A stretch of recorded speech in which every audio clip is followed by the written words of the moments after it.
அனைவருக்கும் வணக்கம். திருப்பத்தூர் தூய நெஞ்ச கல்லூரியும் மெரினாபுக்ஸ்.com இணைந்து நடத்துகிற 10 நாட்கள் 10 நூல்கள் எனும் இணைய வழி கருத்தரங்கத்தினுடைய 2ஆம் பகுதியின் 2வது நாளில் உங்கள் அனைவரையும் சந்திப்பதில் நான் மிக்க மகிழ்ச்சியும் பெருமிதமும் அடைகிறேன்.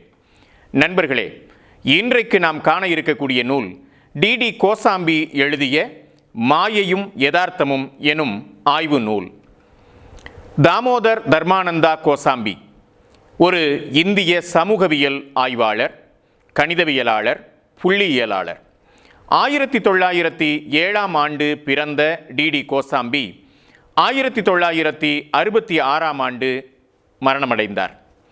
இவரது தந்தை புகழ்பெற்ற பாலி மொழி அறிஞர் ஆச்சாரிய தர்மானந்த தாமோதர் கோசாம்பி ஆவார். டி கோசாம்பி கேம்பிரிட்ஜில் படித்தவர். ஹார்வர்ட் பல்கலைக்கழகத்திலே பட்டப்படிப்புக்காக சேர்ந்தார். பிறகு காசியில் இருக்கக்கூடிய பனாரஸ் இந்து பல்கலைக்கழகத்தில் கணிதமும் ஜெர்மன் மொழியும் கற்பிக்கக்கூடிய ஆசிரியராக பணியாற்றினார். பூனாவில் உள்ள ஃபர்கியூசன் கல்லூரியில் கணிதவியல் ஆசிரியராக பணியாற்றினார். டாடா ஆய்வு நிறுவனத்தை உருவாக்கிய ஹோமி பாபாவுடன் இணைந்து பணியாற்றிய பெருமைக்குரியவர் டி கோசாம்பி அவர்கள். டி கோசாம்பியினுடைய நூல்கள் பண்டைய இந்தியா, இந்திய வரலாறு ஓர் அறிமுகம் உள்ளிட்ட ஏராளமான நூல்களை எழுதியவர் D Kosambi. Myth and reality என்னும் தலைப்பில் ஆங்கிலத்தில் எழுதப்பட்ட கோசாம்பியின் இந்நூல் மாயையும் யதார்த்தமும் என்ற தலைப்பிலே தமிழில் மொழியாக்கம் செய்யப்பட்டிருக்கிறது. இந்திய கலாச்சார வளர்ச்சி பற்றிய ஓர் ஆய்வு என்பது இந்நூலின் துணை தலைப்பு. இந்நூலை மொழிபெயர்த்தவர் வி.என். ராகவன் அவர்கள். 2005ஆம் ஆண்டில் தமிழில் முதற் பதிப்பினை கண்ட இந்நூலினை அலைகள் வெளியீட்டகம் வெளியிட்டிருக்கிறது. 187 பக்கங்களை கொண்ட இந்த நூல் மிக முக்கியமான ஒரு ஆய்வு நூல். அறிமுகம் என்னும் பகுதியை தவிர்த்து மொத்தம் 5 கட்டுரைகள் இந்நூலில் உள்ளன. 1. பகவத்கீதையின் சமூக பொருளாதார நோக்கு. 2. ஊர்வசி புரூரவன். 3. நாற்சந்திகள் தாய் தெய்வ வழிபாட்டு இடங்கள். 4. யாத்ரீகனின் வளர்ச்சி, மேற்கு தக்கான பீடபூமியின் வரலாற்றுக்கு ஒரு பங்களிப்பு. 5. கோவாவின் பழைய கிராமமும் சமுதாயமும் படையெடுப்புகளும்.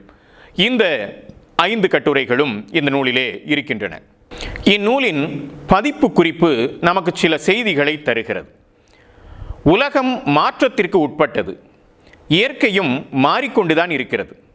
மனிதனை தவிர மற்ற உயிர்கள், விலங்கினங்கள், தாவரங்கள் இயற்கையின் மாற்றத்திற்கு ஏற்றாற்போல் தம்மை முழுமையாக மாற்றிக்கொள்ள இயலாமல் அழிந்து விடுகின்றன. மாற்றத்தையே மாற்றி அமைத்து வாழ்க்கை போராட்டத்தில் வெற்றி பெற்று வருபவன் மனிதன் என்கிற குறிப்பு இந்த பதிப்பு குறிப்பிலே இடம்பெற்றிருக்கிறது. இயற்கையை வென்றதிலும் மாற்றி அமைத்து கொண்டதிலும் அவனது பங்களிப்பை அறிய மத நூல்கள், புராண இதிகாசங்கள், காவியங்கள் ஆகிய மரபு செல்வங்கள் நமக்கு உதவுகின்றன. அவற்றை கற்பது கடந்த கால மனிதனை அவன் வாழ்ந்த சூழலை அறிய உதவும் என்கிறது அந்த பதிப்பு குறிப்பு. மனிதகுல வரலாற்றில் இடம்பெற்றிருக்கும் பல்வேறு நிறுவனங்கள் எப்போதுமே இருப்பவை, அவை சாசுவதமானவை என்ற பார்வை கருத்து முதல்வாதிகளிடம் உண்டு. சமூக நிறுவனங்கள் மனிதகுல வரலாற்றின் வளர்ச்சி போக்கில் தோன்றியவை. அவை தோன்றுவதற்கும் நிலை பெறுவதற்கும் அழிவதற்கும் காரணங்கள் உள்ளன என்பது பொருள் முதல்வாதிகளின் கருத்து. மதம், புராணம், இதிகாசம், காவியங்கள் என இவற்றினுடைய தோற்றத்திற்கு ஒரு வரலாற்று தேவை உண்டு. அது யாருடைய தேவை? யாருக்கு இந்த நிறுவனங்கள் சேவை செய்ய உருவாக்கப்பட்டன? யாரை குறிவைத்து உருவாக்கப்பட்டன என்பனவெல்லாம் விவாதத்திற்கு உரியன. ஆனாலும் புராணங்கள், இதிகாசங்கள், காவியங்கள் இவற்றிலிருந்து நாம் கற்க ஏராளம் உண்டு என்பதைத்தான் இந்த பதிப்புரை நமக்கு எடுத்துக்காட்டுகிறது. நண்பர்களே, இப்போது நூலுக்குள். நூலினுடைய முதற் பகுதி அறிமுகம் என்று அமைகிறது. சொல்லப்போனால் இந்த நூலினுடைய 5 கட்டுரைகளுக்கும் மிக விரிவான ஆழமான ஒரு முகப்புரையாக இந்த அறிமுகம் அமைகிறது. இந்த முகப்புரையை உள்வாங்கிக் கொண்டால் இந்த முகப்புரையில் பேசப்படுகிற பல்வேறு கருத்துருவங்களினுடைய விளக்கங்கள் தான், சொல்லப்போனால் குறிப்புரைகள் தான் இந்த நூலினுடைய கட்டுரைகள் என்பதை நாம் மிக உறுதியாக சொல்லிவிடலாம். இந்த நூலில் உள்ள 5 நீள் கட்டுரைகளின் பொது அம்சம் என்று ஒன்றை குறிப்பிட்டு அறிமுகத்தை தொடங்குகிறார் கோசாம்பி. அது களத்தில் செய்த பணியுடன் இலக்கிய சான்றுகளை ஒப்பிட்டு பார்த்தல் என்பதே என்கிறார். இதைத்தான் இந்த நூலினுடைய தனித்த சிறப்பான அம்சம் என்று குறிப்பிடுகிறார் கோசாம்பி. யதார்த்தத்தை காண்பதை விட தேசபக்தியை பெரிதாக காணும் இந்திய விமர்சகர்களுக்கு இவை எரிச்சலூட்டும், ஏளனமும் செய்வர் என்கிறார் கோசாம்பி. உண்மைதானே? இந்த நாட்டில் உள்ள சிக்கல்களை, குறைகளை எடுத்து காட்டினால் பலருக்கு எரிச்சல் வந்து விடுகிறது. எல்லாம் நன்றாக இருக்கிறது பஜே பஜே என்று பஜனை பாட வேண்டும் என்று நினைக்கிறார்கள் பலர். ஆய்வு என்பது பஜகோவிந்தம் அல்லவே.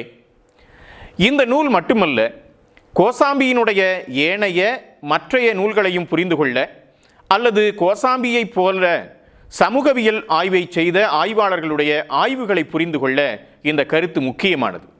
கோசாம்பி இப்படி குறிப்பிடுகிறார்: வெண்மையான அல்லி மலர் போன்ற அழகிய இந்திய தத்துவத்தை ரசிப்பதை விட்டுவிட்டு வெறும் மூட நம்பிக்கை என்ற சகதியில் ஏன் விழ வேண்டும்? பிரச்சனையே அதுதான். அழகுணர்ச்சி உள்ளவர்கள் அல்லி மலரை அனுபவிக்கலாம். அல்லி மலர் பூத்த இடமான சேரும் சகதியும் பற்றி ஆராய விஞ்ஞான உணர்வு வேண்டும் என்கிறார் கோசாம்பி. இப்படியான விஞ்ஞான உணர்வு பெற்றால் தமிழ் கடவுள் எதிர்வு, சமஸ்கிருத கடவுள் என்கிற பிரச்சனையை நாம் வேறு விதமாக பார்ப்போம். கந்தசஷ்டி கவசம் உள்ளிட்ட பக்தி பணுவல்கள் பற்றிய விமர்சனத்தை நாம் வேறு விதமாக பார்ப்போம். நண்பர்களே, மற்றும் ஒரு முக்கியமான குறிப்பினை கோசாம்பி நமக்கு தருகிறார். சமுதாய வளர்ச்சியினை அறிய முன்னால் இருந்த தத்துவங்கள் பற்றி படித்தால் மட்டும் போதாது, நம்பிக்கையின் உயர்வையும் தாழ்வையும் பிரித்து பார்க்க முயன்ற சங்கரருக்கு முந்தைய புத்தர், பிந்தைய வைணவர்கள் ஆகியோரையும் பார்க்க வேண்டும் என்கிறார் கோசாம்பி. இவர்கள் மனித ஆத்மா சாந்தியடைய சொல்ல முடியாத உயரத்திற்கு செல்ல வேண்டிய அவசியம் பற்றி ஆராய்ந்தார்கள். ஆனால் மக்கள் சமூகம் கீழ்மட்டத்தில் சாதாரண மக்கள் அன்றாட சாத்திர சடங்குகளிலே மூழ்கியிருந்தார்கள் என்கிறார் கோசாம்பி. எல்லா மதங்களிலும் புராண கருத்துக்கள் பெரும்பாலான மக்களால் ஏற்றுக்கொள்ளப்பட்டிருக்கின்றன. Give us today daily bread என்பது உலகின் பெரும்பாலானவர்களினுடைய பிரார்த்தனை. தேவனே, எங்களுக்கு அனுதின உணவை தந்தருளும் என்ற பொருளுடையது அது. மேலை நாட்டாருக்கு பிரெட், நமக்கு சோறு என்று வைத்துக் கொள்வோமே. இஸ்லாத்திலும் கூட ஒருவனுக்கு உரிய உணவு பருக்கையின் மீது அவனுடைய பெயர் எழுதப்பட்டிருக்கும் என்ற நம்பிக்கை உண்டு. தெய்வமே, இன்றைய ரொட்டியை கொடுப்பாயாக என்ற இந்த பிரார்த்தனை புதிய கற்காலத்திற்கு முன்பு தோன்றியிருக்காது என்கிறார் கோசாம்பி. பரமண்டலத்தில் இருக்கும் பிதாவை வணங்குவதும் மேய்ச்சல் காலத்திற்கு முன்பு தோன்றியிருக்காது. ஏனெனில் உணவு சேகரிக்கும் காலகட்டத்தில்தான் தாய் கடவுளர்கள் பிரதானமாக வணங்கப்பட்டார்கள். புதிய கற்கால வழக்கமாகிய பிரார்த்தனை கிறிஸ்தவத்திற்கு எந்த இடையூறும் செய்யவில்லை என்கிறார் கோசாம்பி. இந்த நூலினுடைய பணி அல்லது சமூக ஆய்வியலினுடைய பணி என்ன என்பதை விளக்குகிறார் கோசாம்பி. இந்திய மாயாவாதத்தின் அடிப்படை வேர்களையும் மனித நாகரிகம் தோன்றிய காலம் முதல் இன்று வரை தொடரும் பல சடங்குகளையும் ஆராய்வதே நமது பணி என்கிறார் கோசாம்பி. பண்டைய வழக்கங்கள் பலவற்றை இன்னமும் கூட பின்பற்றி வரக்கூடிய நமது சமுதாயத்தில் இதை கண்டுபிடிப்பது சிரமமானது அல்ல என்கிறார் அவர். ஐரோப்பிய சமூகங்கள் தங்களது பண்டைய மரபுகளை, அடையாளங்களை எளிதில் உதறி தள்ளியதைப் போல கீழை சமூகம், குறிப்பாக இந்திய சமூகம் உதறி தள்ளவில்லை. இந்திய சமூகத்தினுடைய பலமும் பலவீனமும் அதுதான். ஐரோப்பிய சமூகங்கள் பண்டைய பழக்க வழக்கங்களை மிக எளிதாக உதறி தள்ளின. ஆனால் இந்தியா போன்ற கீழைத்தேய நாடுகளில் இந்த பண்டைய வழக்கங்கள் எளிதில் அகலவில்லை என்பதை அவர் குறிப்பிடுகிறார். சரி, இந்த பண்டைய வழக்கங்களை எல்லாம் ஆராய வேண்டுமா? இவை நம்பிக்கைக்கு உரியவை. இவற்றை ஆராயாமல் விட்டுவிட்டால் என்ன? நம்புகிறவர்கள் நம்புகிறார்கள், நம்பாதவர்கள் போங்கள் சார், ஏன் இதை ஆராய்கிறீர்கள்? இந்த கேள்வி நமக்கும் வருகிறது அல்லவா? நம்பிக்கை நம்பிக்கையின்மை என்பது வேறு, இதை ஆராய்வது என்பது வேறு. இப்படி அலசி ஆராயவில்லை என்பது இந்திய வரலாற்றை முட்டாள்தனமான திரிபுகளுக்கு இட்டு சென்றுவிடும் என்கிறார் கோசாம்பி. இந்திய கலாச்சாரத்தை தவறாக புரிந்து கொள்ள வழிகோலிவிடும் என்கிறார் அவர். சமூகத்தில், பொருளாதாரத்தில், கலாச்சாரத்தில் பின்தங்கிய மக்கள் உற்பத்தி சமூகத்தில் எப்படி இணைந்தார்கள் என்பது நம் முன் இருக்கக்கூடிய மிக பெரும் வினா. அந்த வினாக்களுக்கான விடை அம்மக்கள் பின்பற்றி வரக்கூடிய பலவிதமான மத சடங்குகளில் இருக்கிறது என்கிறார் கோசாம்பி. இதில் கவனிக்க வேண்டிய விஷயம் என்னவென்றால், சில சமயங்களில் மரபுகள் ஒன்றிணைவதும் சில சமயங்களில் இணைய மறுப்பதும் ஏன் என்பதைத்தான். இதை சங்கரரும் ராமானுஜரும் உயர் மட்டங்களில் விவாதிக்க முடியாது.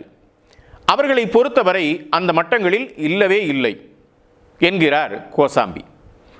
சிவன் என்ற கடவுளை குறித்தும் இந்த முகவுரையிலே மிக விரிவாக பேசுகிறார். சிவன் என்ற கடவுளினுடைய உருவாக்கம், வளர்ச்சி, மாற்றம் மிகவும் சுவையான வரலாறாக இருக்கிறது. நாம் நினைப்பது போல கடவுளர்கள் அன்றைக்கு இருந்ததைப் போலவே இன்றைக்கும் இருக்கவில்லை. மாற்றம் ஒன்றே மாறாதது என்ற விதிக்கு அவர்கள் விலக்காக அமையவில்லை. இந்த விதிக்கு கடவுளர்களும் கட்டுப்பட்டவர்களாகவே இருக்கிறார்கள் என்பதுதான் செய்தி. சாலைகளில் இருந்த உருவமில்லாத கற்களில் இருந்து சிலருக்கு மிகப்பெரிய தெய்வமாகிய சிவன் தோன்றினார் என்கிறார் கோசாம்பி. தமிழகத்தின் நாட்டார் வழிபாடுகளில் ஈஸ்வரன் எனப்படும் முனீஸ்வரன் சிறு கல்லாகவே இன்றும் இருக்கிறார். முனியையா என்று நாட்டார் மக்களில் அவர் இணைந்திருக்கிறார். அவர் பாடிகாட் முனீஸ்வரர் என்று பெயரிட்டு கொண்டாடப்படும் நெகிழ்வுத்தன்மை உடையவராகவும் இருக்கிறார். இந்த நெகிழ்வுத்தன்மையை நீங்கள் சிதம்பரம் நடராஜ பெருமானிடம் எதிர்பார்க்க முடியாது. நடராஜ பெருமான் ஆறுமுகசாமியின் குரலில் தமிழில் தேவாரம் கேட்டுவிட்டார் என்பதால் தீட்டு கழிக்கப்பட்டார். நடை சாத்தப்பட்டு குடம்குடமாய் நீர் வார்க்கப்பட்டு நீஷபாஷையை தீட்டிலே இருந்து பெருமானை விடுவிப்பதற்குள் தில்லை தீட்சிதர்கள் படாத பாடுபட்டார்கள். எனவே சாலையோரத்து கற்களிலே இருந்து சிவன் தோன்றினார் என்பதும் இன்னும் நாட்டார் வழிபாட்டில் இருக்கிறது என்பதை நாம் இணைத்து சிந்திக்க வேண்டும் நண்பர்களே. சிவனுக்கு முன்பு பிரதான தெய்வங்களாக கருதப்பட்ட பல பெண் தெய்வங்களுடன் சிவனுக்கு ஈடான ஒரு கடவுள் மோதலில் ஈடுபட்டார் என்கிற குறிப்பை தருகிறார் கோசாம்பி. மொஹஞ்சதாரோ முத்திரைகளிலே காணப்படக்கூடிய 3 தலைகள் உள்ள கடவுள் தற்கால சிவனாக உருவெடுத்திருக்கலாம் என்கிறார் கோசாம்பி. ஆனால் முத்திரையில் உள்ள கடவுளின் தலையில் எருமை மாட்டு கொம்புகள் காணப்படுகின்றன. மேய்ச்சல் கால மக்களுக்கு தெய்வமாக இருந்த மாஷாபோ மகிஷாசுரன் இவர் என்கிறார்கள் என்ற தகவலையும் கோசாம்பி நமக்கு எடுத்து காட்டுகிறார். இவனை கொன்றுதான் பார்வதி மகிஷாசுர மர்தினி என்ற பெயரை பெற்றார். இதே பார்வதி யோகேஸ்வரி என்ற பெயருடன் மாஷாபோ போன்ற ஒரு தெய்வத்தை மணக்கிறாள்.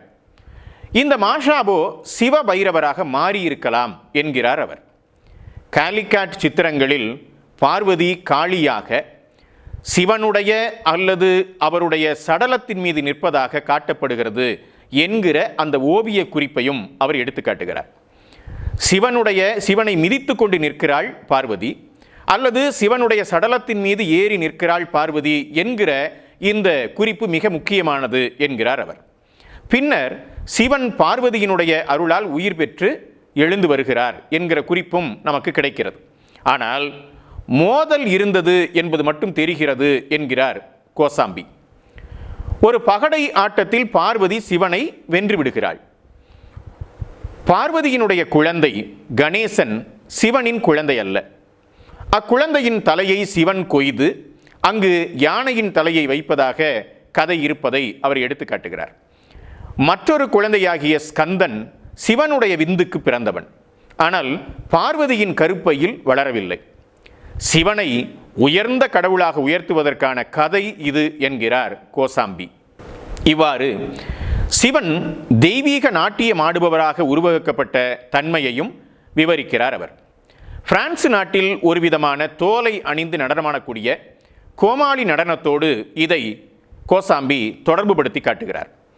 மனித உடலும் விலங்குகளினுடைய தன்மையும் பொருத்தப்படக்கூடிய தன்மை குறித்து அவர் விவாதிக்கிறார். விலங்குகளின் உடலும் மனித தலையும் பொருத்தப்படும் தன்மை ஆகியவற்றையும் அவர் எடுத்து காட்டுகிறார். சிந்துவெளி முத்திரை ஒன்றில் மனிதன் புலி உருவம் காணப்படுகிறது. இது நரசிம்மரின், மனிதன் சிங்கம், நரசிம்மரின் உருவத்திற்கு முன்னோடியாக இருக்கலாம் என்கிறார் அவர். இவை போன்ற பலவும் ஹரப்பா மொஹஞ்சதாரோ முத்திரைகளிலே காணப்படுகின்றன. இதை போலவே யானை சிங்க உருவமும் காணப்படுகிறது. யாழி என்று அதை நாம் சொல்லுகிறோம். யானை சிங்க இணைப்பு உருவம். இந்த யாழி என்பது தமிழ்நாட்டில் நரசிம்ம அவதாரத்தின் கோபம் கட்டுக்கடங்காமல் போகவே அதை சாந்தப்படுத்த விஷ்ணுவே யாழியாக வந்து அந்த நரசிம்ம அவதாரத்தினுடைய கோபத்தை சாந்தப்படுத்தியதாக ஒரு கதை உண்டு. இந்த கதையினையும் அவர் எடுத்துக்காட்டி இப்படி சொல்லுகிறார். தனது அவதாரத்தில் கோபத்தை அடக்க விஷ்ணுவே யாழியாக வரவேண்டியிருந்தது என்கிறார் கோசாம்பி. அர்த்தநாரீஸ்வரர் உருவம் இரு நாகரீக மனிதர்களுக்கு இடையே உள்ள தொடர்புகளை எடுத்துக்காட்டுகிறது. இதனால் இரு கடவுளர்களை ஒரு சேர தொழ முடிகிறது. சிவ பார்வதி கல்யாணம் பிற்காலத்தில் ஏற்பட்டது. திருமணங்கள் பிற்காலத்தில் ஒரு பெரிய நிகழ்ச்சியாக வந்த காலம் இது என்று எடுத்துக்காட்டுகிறார். ஏனென்றால் மனிதகுல வரலாற்றில் திருமணம் என்பது ஆதி காலத்தில் இருக்கவில்லை. தமிழர்களினுடைய தொன்மை இலக்கணமான தொல்காப்பியத்தில் கூட பொய்யும் வலுவும் தோன்றிய பின்னர் ஐயர் யாத்தனர் கரணம் என்ப என்றே குறிப்பிடப்படுகிறது. எனவே திருமணம் என்கிற ஒரு வழமை, ஒரு சமூக வழமை நிலை பெற்றுவிட்ட பிறகு, அது பெரிய நிகழ்ச்சியாக வந்த பிறகு இந்த திருமணம் என்பது இணைக்கப்பட்டிருக்கலாம் என்கிறார் கோசாம்பி. புராணத்தை யதார்த்த உலகோடு பிணைக்கக்கூடிய முயற்சி இவை என்கிறார் கோசாம்பி.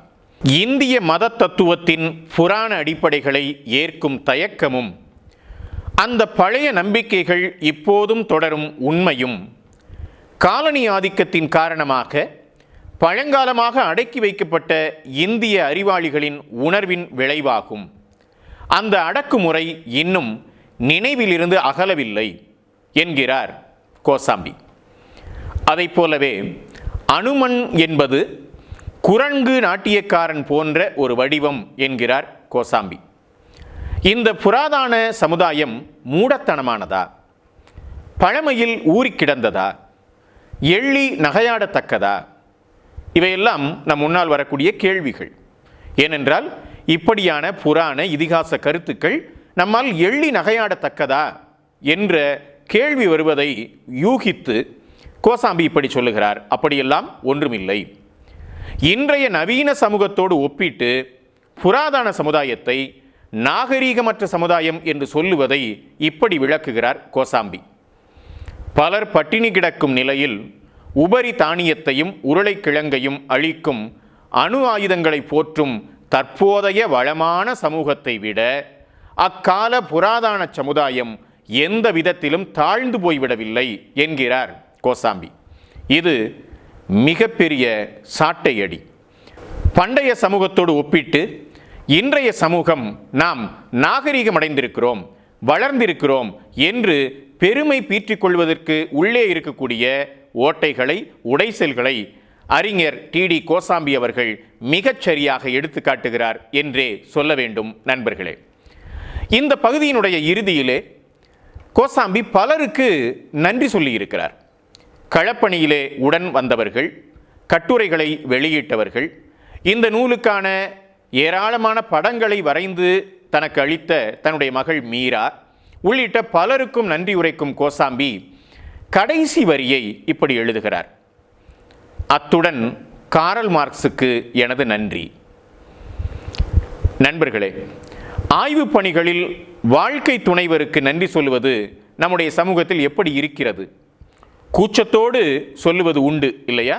பெரும்பாலும் ஒரு ஆய்வாளர் தன்னுடைய வாழ்க்கை இணையருக்கு நன்றி சொல்லுவதை தவிர்த்து விடுவார்.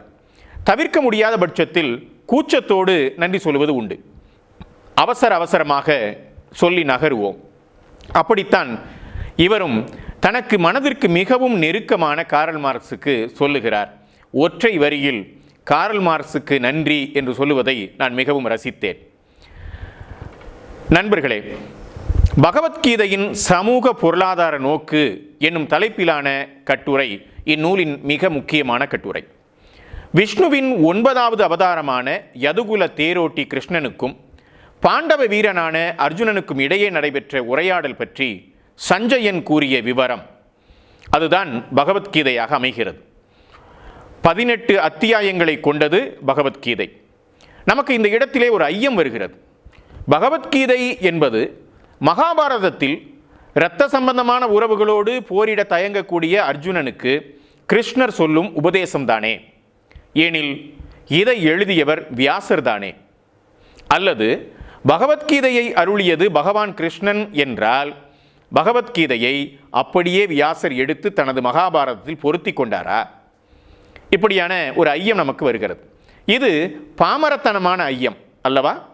பாமரத்தனமான வினாக்கள் தான் பல சமயங்களில் பெரும் விடைகளை கொண்டு வந்து தந்திருக்கிறது என்பதையும் நான் உங்களுடைய கவனத்திற்கு கொண்டு வர விரும்புகிறேன். நண்பர்களே, கீதை பல்வேறு தரப்பாரையும் வசீகரித்திருக்கிறது. இந்திய விடுதலை காலத்திலேயே திலகரை கீதை வசீகரித்த முறை வேறு, காந்தியடிகளை வசீகரித்த முறை வேறு. இவ்வாறு கீதை உருவாக்கப்பட்ட காலத்திலிருந்து பல்வேறுபட்ட முரண்பட்டவர்களையும் கீதை ஈர்த்திருக்கிறது. இந்த விமர்சனங்கள் ஒன்றுக்கொன்று முரணானவையாக உள்ளன. இறுதியாக பார்க்கும்போது மூல நூல் கருத்து வேற்றுமைகளை சரி செய்வதற்கு பதிலாக பல்வேறு சந்தேகங்களை கிளப்புவதாகவே உள்ளது. இப்படி பல்வேறு தரப்பினர் பல்வேறு உரைகளுக்கு இடம் தரும் தர்மத்தை போதிக்க வந்த தத்துவமும் தெளிவற்றதாகவே இருப்பது இயல்பே என்கிறார் கோசாம்பி. மகாபாரத போர் கூறப்பட்ட முறையிலேயே நிகழ்ந்திருந்தால் என்னென்னவெல்லாம் முரண்பாடுகள் ஏற்பட்டிருக்கிறது என்பதை எடுத்து காட்டுகிறார் கோசாம்பி. மகாபாரத போர் என்பது அந்த மகாபாரதத்திலே குறிப்பிட்டப்படக்கூடிய முறையிலேயே நடந்திருந்தால் 18 நாள் போரிலே சுமார் 50 லட்சம் பேர் கொல்லப்பட்டிருப்பார்கள் என்கிற ஒரு கணக்கை தருகிறார் கோசாம்பி. மக்கள் தொகை ஏறக்குறைய 20 கோடியாவது அப்போது இருந்திருக்க வேண்டும். அப்போதுதான் அதிலே போரிலே 50 லட்சம் பேர் கொல்லப்பட்டிருக்கிறார்கள் என்பதாக கணக்கிலே கொள்ளலாம். நண்பர்களே, பிரிட்டிஷார் காலம் வரையிலும் கூட இந்திய மக்கள் தொகை 20 கோடியை எட்டவில்லை. 20ஆம் நூற்றாண்டினுடைய தொடக்கத்தில் மகாகவி பாரதி 30 கோடி முகமுடையாள் என்று இந்திய தாயை வருணிக்கிறார். இந்தியாவினுடைய மக்கள் தொகை 30 கோடி என்கிறாள். 30 கோடியும் வாழ்வோம், வீழில் 30 கோடியும் வீழ்வோம் என்கிறார் பாரதி. எனவே பாரதி வாழ்ந்த 20ஆம் நூற்றாண்டினுடைய தொடக்கத்திலே கூட இந்தியாவினுடைய ஒட்டுமொத்த மக்கள் தொகை 30 கோடி தான் என்கிற போது மகாபாரத காலத்திலே ஏறத்தாழ 20 கோடி மக்கள் வாழ்ந்தார்கள் என்பதை நாம் உண்மை என்று ஏற்றுக்கொள்வதா அல்லது ஒரு நல்ல கற்பனை என்று ஏற்றுக்கொள்வதா என்ற சிந்தனையையும் கோசாம்பி இங்கே வெளிப்படுத்தாமல் நம்மில் எழுப்புகிறார் என்று சொல்ல வேண்டும். ஆகவே மகாபாரத காலத்தினுடைய மக்கள் எண்ணிக்கை சந்தேகத்திற்குரியது என்கிறார் கோசாம்பி. மகாபாரத போர் பாடல்கள் ஹோமரினுடைய பாடல்களைப் போல வெற்றி பெற்ற மன்னர்களினுடைய அவையில் பாடப்பட்டவையாகவே துவங்கின என்கிறார் அவர். சோகம் மெல்லியதான முரண் நகைச்சுவையால் மறைக்கப்பட்டது என்கிறார் அவர். தோற்கடிக்கப்பட்ட குரு வம்சத்தவர் நேர்மைக்கும் பண்புக்கும் உறைவிடமாக புராண கதைகளில் வருணிக்கப்பட்டார்கள். உதாரணம் குரு தம்ம ஜாதகம் என்பதாக அவர் எடுத்துக்காட்டுகிறார். முதலாக கூறப்பட்ட பாரத கதையிலே கிருஷ்ண நாராயணனுக்கு எந்த விதமான பங்கும் இல்லை. சந்தேகம் உள்ளவர்கள் மகாபாரதத்தின் கடைசி அத்தியாயங்களை படித்து பார்த்து கொள்ளலாம் என்கிறார் கோசாம்பி. மகாபாரதத்தில் முதலில் வரும் பிரார்த்தனை பாடலான நாராயணம் நமஸ்கிருத்ய என்னும் பாடல் நாராயணனை தொழும் பாடல். இதன் காரணமாக மகாபாரதம் ஒரு வைணவ நூலாக கருதப்படுகிறது. ஆனால் இது ஒரு ஏமாற்று வேலை என்று 1933 V.S. சுக்தங்கர் என்பவர் தனது உரையிலே கூறியிருக்கிறார் என்பதையும் கோசாம்பி எடுத்துக்காட்டுகிறார். நண்பர்களே, இந்திய வரலாற்றில் பகவத்கீதை என்கிற மிக முக்கியமான ஆய்வு நூலும் வந்திருக்கிறது. அதையும் நாம் இணைத்து படித்தால் கோசாம்பியினுடைய இந்த கருத்துக்களை நாம் மிக ஆழமாக உள்வாங்கிக் கொள்ள உதவியாக இருக்கும் என்பதை உங்கள் கவனத்திற்கு கொண்டு வர விரும்புகிறேன். நண்பர்களே, உயர் வகுப்பைச் சேர்ந்த பிராமணர்களுக்காகவும் அவர்கள் மூலம் மற்றவர்களுக்காகவும் கீதை உபதேசிக்கப்பட்டது. கிருஷ்ணன் இப்படி சொல்லுகிறான்: என்னை அடைக்கலம் அடைபவர்கள் பாவப்பட்ட ஜென்மங்களாகிய பெண்கள், வைசியர்கள், சூத்திரர்கள் யாராக இருந்தபோதும் பிறப்பினால் இழிந்தவர்களே. அவர்கள் கடவுள் மீது வைக்கும் நம்பிக்கையால் இந்நிலையிலிருந்து விடுதலை பெறுவார்கள் என்கிறார் கீதையில் கிருஷ்ணன். இதை கோசாம்பி எடுத்து காட்டுகிறார். 4 வருணங்களும் என்னால் படைக்கப்பட்டவையே என்கிறார் கிருஷ்ணன் கீதையில். இது ஒரு சாதனையாக அறிவிக்கப்படுகிறது என்கிற குறிப்பையும் கோசாம்பி நமக்கு இணைத்து தருகிறார். கீதை ஒவ்வொரு கோட்பாட்டையும் மிகுந்த திறமையுடனும் கருணையுடனும் போதிக்கிறது. வெறுக்கத்தக்க காரியத்தை என்னை ஏன் செய்ய சொல்லுகிறாய் என்று அர்ஜுனன் கேட்கிறான். அப்படி அவன் கேட்கிற போது அவனுடைய கேள்வி சாமர்த்தியமாக மாற்றப்பட்டு பேச்சு மாற்றப்பட்டு விடுகிறது என்கிறார் அவர். ஒன்றுக்கொன்று முரண்படக்கூடிய பல கோட்பாடுகள் இணைந்துள்ளது போல திறமையுடன் கூறப்பட்டுள்ளது. முரண்கள் ஒருபோதும் வெளிக்கொணரப்படவில்லை என்கிறார் கோசாம்பி. கர்மம் பற்றிய கோட்பாடு புத்த மதத்திலிருந்து கொண்டு வரப்பட்டது என்பதற்கான சான்றுகளை கோசாம்பி விரிவாக எடுத்து காட்டுகிறார். அதை போலவே கீதையில் இருக்கக்கூடிய சாங்கியம், மீமாம்சம், வேதாந்தம் போன்ற பல கோட்பாடுகளை எடுத்து காட்டுகிறார் கோசாம்பி. இவற்றையெல்லாம் நாம் கீதையிலே மிக எளிதாக கண்டுபிடிக்க முடியும் என்கிறார். அதை போலவே பகவத்கீதையினுடைய காலம் கிபி 150 350 என நிர்ணயிக்கலாம் என்கிறார் கோசாம்பி. குறிப்பாக கிபி 350 அருகாமையில் என்கிறார் அவர். அதை போலவே 18 என்ற எண் இந்திய ஆன்மீக மரபில் பெற்றிருக்கும் இடத்தை குறித்து விரிவாக பேசுகிறார் கோசாம்பி. கீதையின் இடைச்செருகள் குறித்த ஏராளமான தகவல்களை அவர் தருகிறார். குறிப்பாக இரு படைகளும் மோதுவதற்கு தயாராகிவிட்ட நிலையில் தார்மீக தத்துவம் பற்றி சுமார் 3 மணி நேரம் உபதேசம் சாத்தியமா என்கிற கேள்வியையும் கோசாம்பி எழுப்புகிறார். கீதை 2.19 பாடல், கொல்வது என்பது முடியாதது, கொல்லப்படுவது என்பதும் முடியாதது என்று கூறுகிறது. அனைத்து போர் வீரர்களும் தன்னால் ஏற்கனவே கொல்லப்பட்டதாக கீதை 11.33 கூறுகிறார் கிருஷ்ணன். கிருஷ்ணன் இப்படி கூறுகிறார்: அர்ஜுனன் அவர்களை கொல்வது என்பது வெறும் சடங்குதான். எனவே உண்மையில் அர்ஜுனன் கொல்லவில்லை என்பதாக இந்த கொலை செயல்கள் கிருஷ்ணனால் நியாயப்படுத்தப்படுவதையும் அவர் எடுத்து காட்டுகிறார். யாகம் செய்வது குறை கூறப்பட்டாலும் கீதை 3.14 பாடல், உணவு தேவைக்காக மழை பெய்வது அவசியம், ஆகவே யாகத்தை செய்ய வேண்டும் என்று வற்புறுத்துகிறது. இப்படிப்பட்ட சந்தர்ப்பவாதம் நூல் முழுவதும் பரவி கிடக்கிறது என்கிறார் கோசாம்பி. சகோதரர்களை கொல்வது பாவமில்லை. இந்திய வரலாறு காண்பிப்பது என்னவென்றால், சகோதரர்கள் மட்டுமின்றி தந்தையும் மகனும் கூட சிம்மாசனத்திற்காக சண்டையிட்டிருக்கிறார்கள் என்பதுதான். இந்திரன் தகப்பனை அடித்து நொறுக்கினான் என ரிக்வேதம் குறிப்பிடுகிறது. அஜாதசத்ரு தன் தந்தை பிம்பசாரனை சிறையில் அடைத்தான். இது வரலாற்று வழி எங்கும் காண கிடைக்கிறது. அவுரங்கசீப் கூட தன்னுடைய தந்தை ஷாஜஹானை சிறையில் அடைத்தார் என்பதை நாம் இங்கே நினைவுபடுத்திக் கொள்ள வேண்டும். எனவே இப்படி சகோதரர்களை கொல்வது, உறவினர்களை கொல்வது என்பது நியாயப்படுத்தப்பட்டது என்பதையும் கோசாம்பி எடுத்து காட்டுகிறார். கீதையை உபதேசிக்கும் கிருஷ்ணனின் அருகதை பற்றியெல்லாம் கோசாம்பி விவரிக்கிறார். கீதை, அகிம்சை ஆகியவற்றை புகழ்ந்து பேசும் ராஜாஜி கூறுவது இதுதான் என்று கோசாம்பி ஒரு மேற்கோளை காட்டுகிறார். அந்த மேற்கோள் இதுதான்: அதிகாரத்தை அடைவதற்கு வழிவகுத்தால் அகிம்சை சரியானதுதான், ஆனால் அதிகாரம் கிடைத்தவுடன் அதை ஒதுக்க வேண்டியதுதான். ஓட்டுநர் இடத்தில் அமர்ந்துள்ள போது சாட்டையை பயன்படுத்த வேண்டியதுதான். இது ராஜாஜியினுடைய ஒரு மேற்கோள். இதை எடுத்து காட்டுகிறார் கோசாம்பி. அதிகாரத்திற்கு வந்த அஹிம்சை ஹிம்சையாக மாறியதை நாம் வரலாற்று வழியில் கண்டிருக்கிறோம். இந்திய விடுதலைக்கு பிறகு சுதேச மாகாணங்கள் இந்தியாவோடு இணைக்கப்பட்டதிலே நாம் இதை கண்டுகொள்ளலாம். அடித்து நொறுக்கி இந்தியாவோடு அந்த சுதேச சமஸ்தானங்களை இணைத்த வல்லபாய் பட்டேல் சர்தார், இரும்பு மனிதர் என்று கொண்டாடப்பட்டார்.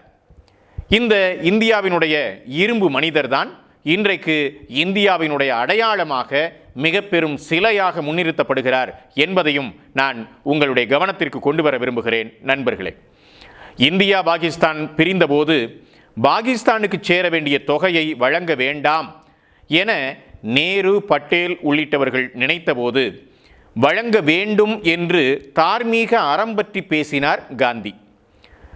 இதுதான் பகவத்கீதையை காந்தி அணுகிய விதம். ஒரு வரலாற்று முரணை பாருங்கள். காந்தியின் கையிலும் கீதை, காந்தியை கொன்ற கோட்சேயின் கையிலும் கீதை. இவ்வாறு கீதையின் உள் முரண்களை மிக விரிவாக எடுத்து காட்டுகிறார் கோசாம்பி. கிருஷ்ணனுடைய 10 அவதாரங்களின் பின்னணியையும் அவர் விளக்குகிறார். பக்தி மார்க்கத்தினுடைய சமூக செயல்பாட்டையும் கோசாம்பி மிக விரிவாக விளக்கிச் சொல்லுகிறார். பக்தி என்பது நியாயமான தேவையாக இருந்தது என்கிறார் அவர். கார்ல் மார்க்ஸ் கூட இப்படி குறிப்பிடுகிறார். மதம் என்பது மனசாட்சியற்ற உலகின் மனசாட்சியாக, இரக்கமற்ற உலகின் கருணையாக, வலி நிவாரணியாக இருக்கிறது என்ற மதம் பற்றிய மார்க்சியின் கோட்பாட்டை உள்வாங்கிக் கொண்டவராக நாம் கோசாம்பியை இங்கே தரிசிக்கிறோம். இந்த சமுதாயத்தையும் அரசையும் கட்டுக்கோப்பாக வைத்திருப்பதற்கு பக்தியை பிரதானமாக கொண்டுள்ள மதம் ஒன்று தேவைப்பட்டது. பக்தி மார்க்கத்தின் நோக்கத்தில் குறைபாடுகள் இருப்பினும் கூட இந்த மதம் தேவைப்படுகிறது என்பதாக கோசாம்பி எடுத்து காட்டுகிறார். இவ்வாறு பகவத்கீதையை குறித்த மிக விரிவான கட்டுரை இந்த நூலிலே இருக்கிறது. அதை போலவே நண்பர்களே, காளிதாசன் எழுதிய மிகச்சிறந்த நாடகங்களில் ஒன்றாகிய விக்ரமோர்வசீயம் நாடகத்திலே வரும் ஊர்வசி புரூரவன் கதையை எடுத்துக்கொண்டு ஆராய்கிறார் அவர். பூமியை ஆளும் அரசனான புரூரவஸ் என்பவனுக்கும் அப்சர மங்கையான ஊர்வசிக்கும் இடையே நிகழ்ந்த காதல், பிரிவு, மீண்டும் இணைதல் குறித்தது இந்த நாடகம். கேசி என்ற அரக்கனால் ஊர்வசி கடத்தப்படுகிற போது புரூரவஸ் மீட்கிறான். இருவருக்கும் காதல் மலருகிறது. இந்த தருணத்தில் இந்திரனுக்கு முன்னால் ஒரு நாடகம் நடத்த வேண்டும் என்று ஊர்வசி வானுலகத்திற்கு அழைக்கப்படுகிறார். தேவர் உலகத்திற்கு அழைக்கப்படுகிறாள். நாடகத்தினுடைய இயக்குனர் பரதர். யார் இந்த பரதர்? இவர் பரதநாட்டியம் பரதர். நாடகத்தில் லட்சுமியாக நடிக்கக்கூடிய ஊர்வசி புருஷோத்தமன் என்று கூறுவதற்கு பதிலாக புரூரவஸ் என்று கூறிவிடுகிறாள். இயக்குனர் பரதருக்கு கோபம் வந்து விடுகிறது. எனவே இயக்குனர் பரதர் ஊர்வசியை மனித உருவம் கொண்டவளாக மாறும்படி சாபமிடுகிறார். இது சாபம் அல்ல, வரமாகிறது. ஏனென்றால் ஊர்வசி தன்னுடைய காதலனாகிய புரூரவஸை சந்திக்க பூமிக்கு வருவதற்கான ஒரு வரமாக இது மாறிவிடுகிறது. கவிக்கோ அப்துல் ரஹ்மான் கூட இப்படி ஒரு கவிதை எழுதியிருக்கிறார். வரங்களே சாபங்கள் ஆகும் என்றால் இங்கு தவங்கள் எதற்காக என்பது கவிக்கோ அப்துல் ரஹ்மானுடைய கவிதை. வரங்களே சாபங்களாக ஆகுமே என்றால் இங்கே தவங்கள் எதற்காக என்ற அவருடைய கவிதை இந்த கதையோடு பொருந்தி போகிறது என்பதை நாம் பார்க்கலாம். அதை போலவே நண்பர்களே, மேக்ஸ் முல்லரினுடைய மொழிபெயர்ப்பு குளறுபடிகளை எல்லாம் எடுத்து காட்டுகிறார் கோசாம்பி. இந்தியாவை ஆட்சி செய்த பிரிட்டிஷாரை விட ஜெர்மானியர்களே ஏன் வேத பதிப்புகள் அடையாளங்களில் அக்கறை செலுத்தினார்கள் என்பதையும் அவர் எடுத்து காட்டுகிறார். உண்மையில் பிரிட்டிஷ் ஆட்சி காலத்தில் இந்தியாவினுடைய இந்த பண்டைய இலக்கியங்களை, வேதங்களை பிரிட்டிஷார் தான் முதன்மையாக ஆய்வு செய்திருக்க வேண்டும், அதை வெளிப்படுத்தி இருக்க வேண்டும். ஆனால் அவர்களுக்கு மாற்றாக ஜெர்மானியர்கள், மேக்ஸ் முல்லரை போன்றவர்கள் ஏன் வந்து ஈடுபட்டார்கள் என்பதில் இருக்கக்கூடிய ஒரு வரலாற்று தொடர்பு, ஒரு இரத்த சம்பந்தமான பாசம், பிணைப்பு, பந்தம், இவற்றையெல்லாம் கோசாம்பி மிக நுட்பமாக எடுத்து காட்டுகிறார். நண்பர்களே, இந்த நூலினுடைய மற்றொரு கட்டுரை நாற்சந்திகள், தாய் தெய்வ வழிபாட்டு இடங்கள் என்னும் கட்டுரை. இந்த கட்டுரை மிகவும் ஆழமான வழிபாட்டு மரபுகளை பற்றி பேசுகிறது. சூத்திரகனின் மிக பிரபலமான நாடகம் மிருச்சகடிகம். இந்நாடகம் இரவு நடைபெறும் ஒரு சடங்குடன் தொடங்குகிறது. இந்த நாடகத்தினுடைய கதாநாயகன் சாருதத்தன். அவன் ஒரு ஏழை பிராமண வர்த்தகன். தனது மாலை பிரார்த்தனைகளை முடித்துவிட்டு தன் கோமாளி நண்பன் மைத்ரேயனை அழைக்கிறான். அவனிடம் இப்படி சொல்லுகிறான்: கிருத்தோ மயா கிருஹ தேவாப்யோபலி கச்சத்வம் அபிசதுஷ்பேத மாத்ருப்யோ பலிம உபகார என்கிறான் அவன். இந்த சமஸ்கிருத ஸ்லோகத்தை நான் ஒழுங்காக உச்சரித்திருக்கிறேனோ இல்லையோ தெரியவில்லை. சென்னை மயிலாப்பூரின் சமஸ்கிருத கல்லூரியின் ஓராண்டு சான்றிதழ் படிப்பு சில நிபந்தனைகளோடு எனக்கு நின்று போனது. பேராசிரியர் கார்த்திகேசு சிவத்தம்பி அவர்கள்தான் என்னை சமஸ்கிருதம் படிக்க அனுப்பியவர். மோனியர் வில்லியம்ஸின் சான்ஸ்கிரிட் டிக்ஷனரியை பயன்படுத்தும் வரைதான் நான் கற்றுக்கொண்டேன். நான் சமஸ்கிருதம் படித்த கதையை என்னுடைய தமிழ் மொழி அரசியல் என்னும் நூலினுடைய முன்னுரையிலே எழுதியிருக்கிறேன்.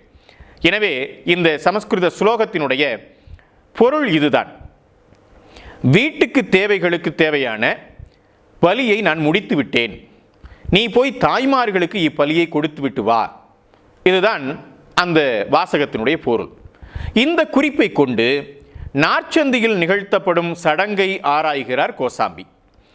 நாற்சந்தியில் நிகழ்த்தப்படும் இந்த பலி பற்றி எந்த ஒரு பிராமணிய நூலும் குறிப்பிடவில்லை என்கிறார். இப்படி பிராமணிய நூல்கள் குறிப்பிடவில்லை. ஆனால் பிற்காலத்திலே இந்த சடங்குகளை எவ்வாறு தன்னுடைய சடங்கு முறைமைகளுக்குள் வரவு வைத்து கொண்டது என்கிற ஒரு நுட்பமான ஆய்வினையும் கோசாம்பி செய்திருக்கிறார். மாணவ மரபுகளில் அஷ்டகத்தின் இறுதியில் சாலைகள் கூடக்கூடிய இடத்திலே ஒரு பசுவினை கொன்று அதை துண்டமாக்கி போவோர் வருவோருக்கெல்லாம் அதை பங்கிட்டு தர வேண்டும் என்று இருப்பதை கெய்த் என்ற அறிஞர் எடுத்துக்காட்டுகிறார். இந்த மேற்கோளை எடுத்துக்காட்டக்கூடிய கோசாம்பி மிக விரிவாக இந்த நாற்சந்தி தெய்வங்களை குறித்து, நாற்சந்தி பலியை குறித்து ஆராய்கிறார். குழந்தை பிறக்கும் வேளையில் மரணமடைந்த பெண்கள், நீரில் மூழ்கி இறந்து போகும் பெண்கள் ஆவியாக பிணம் தின்னும் பிசாசாக ஆவார்கள் என்பது ஒரு நம்பிக்கை. அவர்களை அமைதிப்படுத்தக்கூடிய சடங்குகளாக இந்தியா முழுவதும் பல்வேறு சடங்குகள் இருக்கின்றன என்பதை நாம் அறிவோம். அதை போன்ற ஒரு சடங்காக இந்த நாற்சந்தி தெய்வங்கள் குறித்த சடங்கும் இருக்கலாம் என்கிற கோணத்திலும் கோசாம்பி தன்னுடைய ஆய்வை நீட்டிச் செல்லுகிறார். பெண் தெய்வங்கள் தாய்மார்களாக இருக்கிறார்கள், ஆனால் அவர்கள் மனமாகாதவர்கள். அவர்கள் தோன்றிய சமூகத்தில் தந்தையர்கள் தேவைப்படவில்லை. அடுத்த நடவடிக்கையாக ஒரு ஆண் தெய்வத்தை மணப்பது என்பது நிகழ்கிறது என்பதையும் எடுத்துக்காட்டுகிறார் கோசாம்பி. எனவே பெண் தெய்வங்கள் தன்னிச்சையானவையாக இருக்கின்றன, தனி ஆற்றல் உடையவையாக இருக்கின்றன. அவை காலப்போக்கில் எவ்வாறு ஆண் தெய்வங்களோடு இணைக்கப்பட்டன, பிணைக்கப்பட்டன என்கிற ஆய்வு தகவல்களையும் கோசாம்பி நமக்கு விரிவாக தருகிறார். இந்த கட்டுரையினுடைய இறுதியில் இப்படி குறிப்பிடுகிறார் கோசாம்பி: சாருதத்தன் சார்த்தவாகனனின் மகன், வர்த்தகர்களினுடைய குடியிருப்பிலே வசித்தவன். வர்த்தகர்களின் பழக்க வழக்கங்களை அவன் அறிவான். சாலை சந்திப்புகளில் உள்ள தெய்வங்களை வணங்கவும் அவற்றிற்கு பலியிடவுமான பழக்க வழக்கங்கள் அவனுக்கு தெரிந்திருக்க வேண்டும். இம்மரபில் பெண் தெய்வங்கள் பிரதான பாத்திரத்தை வகிக்கின்றனர். வீடுகளில் இருந்தபோதும் வர்த்தகர்கள் இறுதிச் சடங்குகளை செய்தனர். இவற்றை பிராமணர்கள் தங்கள் புராணங்களில் ஏற்றுக்கொள்வதை யாரும் தடுக்கவில்லை என்கிறார் கோசாம்பி. இவ்வாறு இந்த பெண் தெய்வங்கள் பிராமணர்களுடைய சடங்கு முறைமைகளில் அல்லது குறிப்புகளில் வந்து இணைந்த வரலாற்றை அவர் மிக விரிவாக எடுத்துக்காட்டுகிறார். அதை போலவே இந்நூலில் இருக்கக்கூடிய மற்றொரு கட்டுரை யாத்ரீகரின் வளர்ச்சி எனும் கட்டுரை. மேற்கு தக்கான பீடபூமியின் முந்தைய வரலாறு பற்றியது இந்த கட்டுரை. இனங்கள் இடம்பெயர்தல் எவ்வாறு வணிகத்தோடு தொடர்புடையதாக இருந்தது என்பதை மிக விரிவாக எடுத்துக்காட்டுகிறார் கோசாம்பி. அதை போலவே பௌத்தம் எவ்வாறு அதிலே தாக்கம் செலுத்தியது என்பதையும் அலசுகிறார் கோசாம்பி. வழிபாட்டு மரபுகள் எவ்வாறு இடம்பெயர்கின்றன என்பதையும் அவர் மிக விரிவாக எடுத்துக்காட்டுகிறார். ஓரிடத்தில் இருக்கக்கூடிய வழிபாட்டு மரபுகள் என்னென்ன விதிகளின் அடிப்படையில், என்னென்ன தர்க்க நியாயங்களின் அடிப்படையில் இடம்பெயர்கின்றன, ஒரு புலம் விட்டு புலம் பெறக்கூடிய குழுக்கள் எவ்வந்த அம்சங்களை சுமந்து செல்கின்றன என்பதையெல்லாம் அவர் இந்த கட்டுரையிலே எடுத்து காட்டுகிறார். நண்பர்களே, இவ்வாறு இடம்பெயர்ந்த குழு எவ்வாறு விவசாயம் எனும் உற்பத்தி முறையை சார்ந்து அமைந்தது என்பதையும் கோசாம்பி விளக்குகிறார். அதைப் போலவே கோவாவின் பழைய கிராம சமுதாயமும் படையெடுப்புகளும் என்கிற கட்டுரை இந்நூலினுடைய கடைசி கட்டுரை. மிகச்சிறந்த நெல் உற்பத்தியாகும் நிலம் இன்னமும் கோவா பகுதியில் பொது சொத்தாக இருக்கும் தன்மையை இக்கட்டுரையில் விவரிக்கிறார் அவர். கோவா மக்களினுடைய பொருளாதார நிலை, அனைத்து கடவுளர்களையும் அவர்கள் ஏற்றுக்கொள்ளக்கூடிய தன்மை என மிக விரிவான செய்திகளை தருகிறார். குறிப்பாக இந்து கடவுளர்களுக்கும் கன்னிமேரிக்கும் காணிக்கை செலுத்தக்கூடிய பெண்கள் கோவா பகுதியினுடைய பெண்கள் என்பதை அவர் சுட்டிக்காட்டுகிறார். கோவா பகுதியில் வரி போடப்பட்ட முறைமை, சமுதாய அமைப்பு என பல்வேறு செய்திகளை விவாதிக்கிறார் கோசாம்பி. இவ்வாறு கோவாவின் தனிச்சிறப்பை எடுத்து காட்டுகிறார். இவ்வாறு இந்த நூலினுடைய 5 கட்டுரைகளும் மிகவும் ஆழமான செய்திகளை பேசுகின்றன. நண்பர்களே, மாயையும் யதார்த்தமும் என்னும் டி கோசாம்பி அவர்களுடைய இந்த நூல் புராண, இதிகாச, காவிய செய்திகளை எவ்வாறு ஆராய வேண்டும் என்பதற்கான ஒரு முன்னுதாரணமாக திகழ்கிறது. இந்த நூல் மட்டுமல்ல, கோசாம்பியினுடைய மற்றைய நூல்களையும் நாம் ஆழ்ந்து கற்க வேண்டும். மிக முக்கியமாக இந்த புராண இதிகாசங்களை எவ்வாறு பார்க்க வேண்டும், எவ்வாறு சமூகம் சார்ந்த செய்திகளோடு இணைக்க வேண்டும் என்பதற்கு மிக முக்கியமான எடுத்துக்காட்டாக கோசாம்பி திகழ்கிறார். முன்னுதாரணமாக கோசாம்பி இருக்கிறார் என்பதை நாம் கவனத்திலே வைத்துக்கொள்ள வேண்டும். நண்பர்களே, கோசாம்பியினுடைய விரிவான ஆய்வு போக்கையும் பரப்பையும் நாம் அறிமுகப்படுத்திக் கொள்வது என்பது அடுத்த தலைமுறை ஆய்விலே புதிய பாய்ச்சல்களை நிகழ்த்த உதவியாக இருக்கும் என்று நான் உறுதியாக நம்புகிறேன். இவ்வாறு அறிஞர் டி கோசாம்பி அவர்களின் மாயையும் யதார்த்தமும் என்னும் இந்த நூல், மித் அண்ட் ரியாலிட்டி என்னும் இந்த நூலினை நான் அறிமுகப்படுத்தி நிறைவு செய்கிறேன். உலகம் முழுவதும் இருந்து இந்த நிகழ்வை கண்டுகளித்துக் கொண்டிருக்கக்கூடிய நண்பர்கள், ஆய்வாளர்கள், தமிழ் ஆர்வலர்கள் உங்கள் அனைவருக்கும் என்னுடைய மனமார்ந்த நன்றிகளை தெரிவித்து நிறைவு செய்கிறேன். நன்றி, வணக்கம்.